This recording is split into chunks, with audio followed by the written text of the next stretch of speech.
sound is good. All right, Okay. we are back. We placed our order for food. You can kick off with the introductions. Well, as most people know, Enbridge is putting a pipeline, or shall I say, attempting to put a pipeline in Chatham County.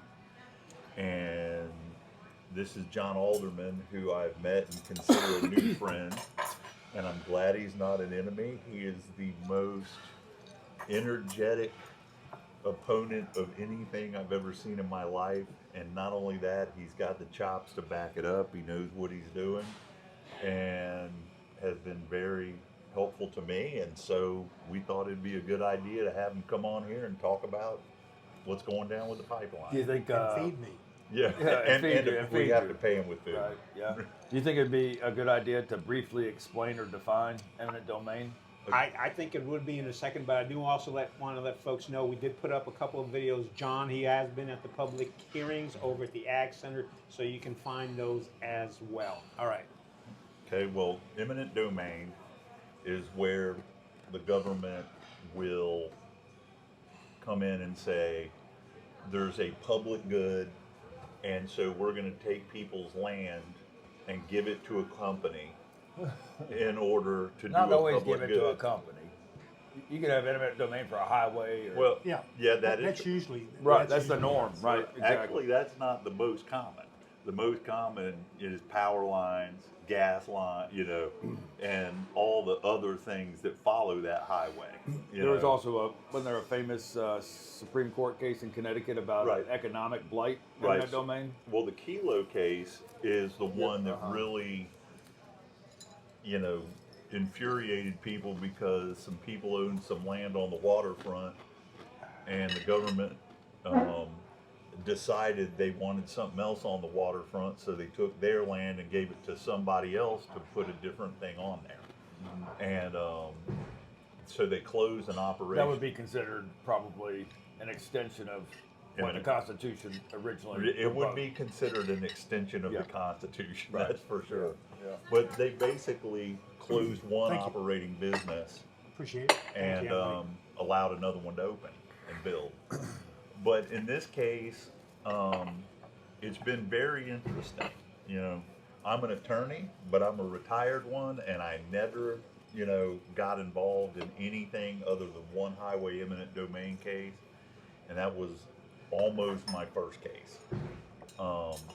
So I can't speak to most of this. However, I've been running around looking for advice, and the problem that I've run into is multiple opinions depending on which attorney I speak to, Right. and it seems a bit squirrely. Isn't that the old joke? Yeah. Is what's 2 + 2? Yeah. You ask an engineer and they say, well, it's between 3.9 and 4.1. And you ask a philosopher and they say, well, it depends. Da, da, da. But if you ask an attorney, they say, what do you want it to be? Right.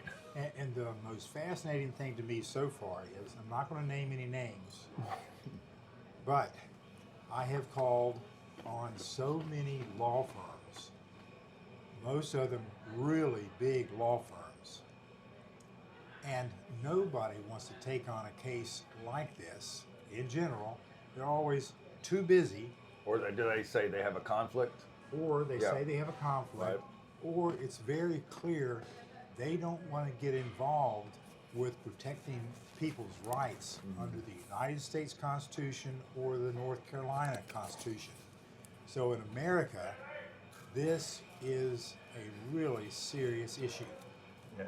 And Yeah, because you're not going to get a public defender to help you on this. no, there is no public defender for this. Even which- if you don't have enough money?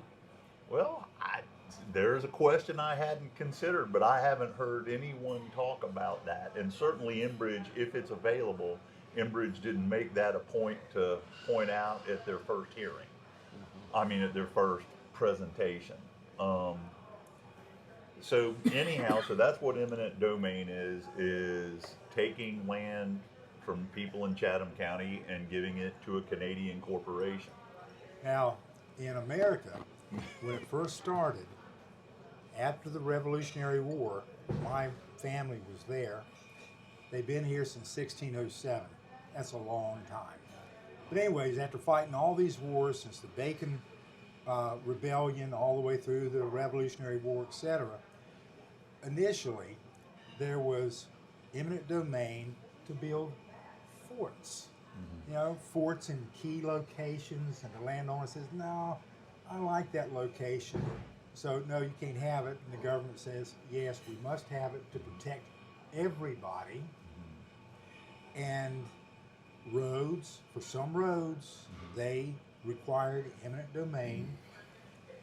And now we've gotten to the point that every Tom, Dick, and Harry corporation, which by the way, corporations are people now, can take our land if they perceive a public need. And in Enbridge's case, they don't have to divulge it because they're protected by state statute, and they don't even have to have an alternatives analysis. They can go for their preferred alternative, which is right now, as far as I can tell, and anybody can tell, it's only one pipeline route. And that happens to be through my farm and your farm. Do you think they and a lot of intentionally people's- pick larger tracks? Well, it's complicated. It's complicated, right? Oh, very- Look, we have all lunchtime, so I mean, Okay, so this is how I see how they picked it. Number one, you can't go the pipeline route. I mean, not the pipeline route. The power line route from basically Sheridan Harris to Cider City because there are obstacles in the way. People with deep pockets. If you follow that line, the power line, you go through Chatham Park, and then you continue on. I know one you go through, Yep. and I So know who it is. you don't want to go the power line route initially from Moncure going to the northwest because you are going to go through Chatham Park. So Are there any geographical? that's a bad idea. So you got to back off, and so if you're Enbridge, you say, okay, let's go back to where we started with this, and that's EcoTip because it has a 750 megawatt need. now they power claim need. that's not the reason they're doing it, but No, we'll get into that the- later. The map clearly shows their map because I took their maps and basically went pixel by pixel and translated their multiple maps on the wall into one map that goes directly to EcoTip. And I map EcoTip right there. So it's very clear. EcoTip is where they're wanting to go. I can be sued for saying that, but they would be dumb to do it because I have the proof. Okay, so let's back up. Now go from EcoTip and start going on their preferred route. Okay? So they start going along, and they do travel US 1. They go along the new US 1 for about 2 miles. Imagine that. They say they can't go through or along easements for big highways. Well, US 1 is a big highway in Chatham County. They're going right along it for about 2 miles. Then it goes up through the countryside. It hits you, you know, a nice bisection there. Whoop, Right. and continuing up, and then it gets to the power line cut again. What they should have gone through initially, which is what Sweeney wants, and that's another story, which is not public right now, but I'll make it public. Anyways, they go through your land, they go up to the power line cut, and then they cut across the county west towards Cider City, and that's where they hit me. And they keep going west, and then they make a 90-degree turn like this. They hit a wall just like that. And this wall is narrow, but they hit that wall, and instead of going from here to here, they go, oh Lord. They go north, and then they go west again, and then they continue on their way. Well, what was that wall? So they don't like the Chatham Park. Chatham Park. So moneyed interest, who also have deep pockets, who can hire lawyers, and lawyers just lick their chops with those types of things. But they hit this wall, and who owns that wall? Who owns that wall? It is Tim Sweeney. And who is Tim Sweeney? Okay, he's the third richest person in North Carolina. He has fought eminent domain actions in the past, which was on In a Asheville? mountain Yeah. in the mountains of North Carolina. I think Rutherford County, Rutherford Okay. Power. Yeah. They wanted to put a power line through. He says, So he beats them.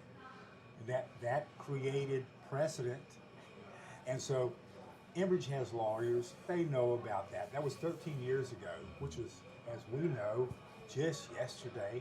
It seems like that. So they hit this wall, and Sweeney's a good guy. He owns Yeah. 16,000 acres in Chatham County. He's one, and that mountain that I'm talking about in Rutherford County, he gave it away for conservation. I think it was like 8,000 acres, but he still owns 16,000 acres here. Anyways, he's helping to protect the Rocky River, which is one of the globally significant aquatic biodiversity centers on Earth, planet Earth. The Southeast United States is #1 in the world with aquatic biodiversity, freshwater biodiversity, and he's trying to protect the Rocky River for multiple reasons, but it's mainly conservation of those aquatic species. So good guy, but somebody you don't, We should have him for lunch with us. yeah, somebody I you- doubt he would somebody show up. you don't want to, like I've said, poke in the eye, kick or gouge or whatever. So maybe that explains why Enbridge goes, 90-degree turn, we go over here, we add miles to this corridor to get away from that little narrow Sweeney wall.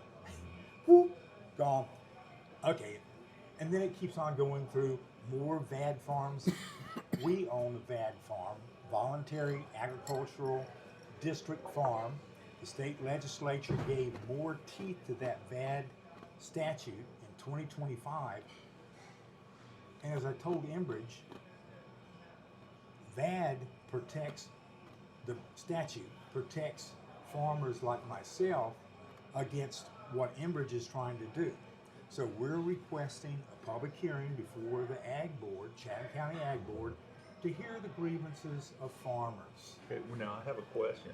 Yeah, Would each individual farmer have the right to a hearing, or do they get one giant hearing? it's one big one because there's precedent on VAD public hearings by Ag Boards. Okay. NCDOT, being the largest state agency in North Carolina, administers the management of the second largest road system in the United States outside of Texas. They know that they have to protect VAD farms, so they go to the counties when people start to protest about, say, realignments of roads or expanding roads. They hold public hearings, the Ag Boards. NCDOT goes to the Ag Boards and requests a public hearing, and the farmers show up in the community. Will NCDOT be at this public hearing, or is it just No. the Ag No, Board? No, Okay. they're not It's the relevant Ag to Board. this. Okay. Okay, but as a farmer, I have the right also with our county ordinance to request a public hearing. Farmers can be just as strong as the second largest road builder in the United States when it comes to that. So it's item number 4 on paragraph 5, something like that. I don't know. I'm not a lawyer. But as a farmer, I can request that, and so I did. And the Ag Board is considering that request. And ultimately, what they're supposed to do is Enbridge is supposed to present its public needs. It hasn't done that yet. Imagine that. Be forced, a Canadian company forced by a farmer to present their public needs and their alternatives analysis. Whoa, it hasn't been done in the United States at all. And yet we in Chatham County are about to make history. What's the definition of public needs? Public needs. For example, NCDOT with a VAD hearing in Cabarrus County said, we have I-85, huge, what is it, 10, 12 lanes through there, through Cabarrus County. We have this huge public need to have the route rearranged and the various connections rearranged, and this is what we're planning to do, and it got public, And immediately, the farmers who owned land there said, "Oh no, we're Vad Farms." Sounds familiar? We're a Vad Farm. So NCDOT, because they were early in the process of planning, usually it takes years, many years, sometimes 20 years to plan for a project. So DOT, because it was early in the process, they held a public hearing in Cabarrus County. 9 people showed up, and NCDOT said this was an amazing crowd. We had 150 at that meeting. Yes. No, 200. It was 200 at the first meeting. Good, good. 200. I didn't realize that. I You learn counted. something every day. You try to. Okay, so they had 9.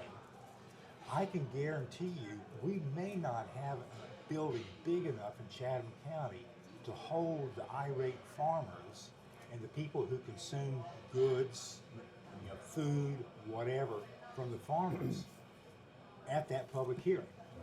So it was a big deal in Cabarrus County. NCDOT said, yes, you guys presented your information early on. We are going to change our plan. Hold All on. right. Yep. Alrighty. Right there in the Oh, center. boy. That's a lot of nachos. How does Holy everything cow. look, guys? Thank you. All right. Thank you. Okay, how do you want to handle this? Because we We usually don't take want a. to eat. We don't want to eat and have people watch. No, it. Yeah. let me finish that. All right. One point so they can see the food. Get this out of the way. We'll finish. We'll show the food once you finish Yeah, up. so the basic idea is we'll have the public hearing, we'll get all these comments from the farmers and the citizens wanting to protect farming in Chatham County, and then we will use that information ultimately to go before NC Division of Water Resources to try to kill their 401 certification application. Dead. Well. Like that cow, I'm getting ready to eat. All right, folks, we take a break here because, yeah, it's kind of gross when we eat. So we'll be back after we finish up, and we'll continue this discussion.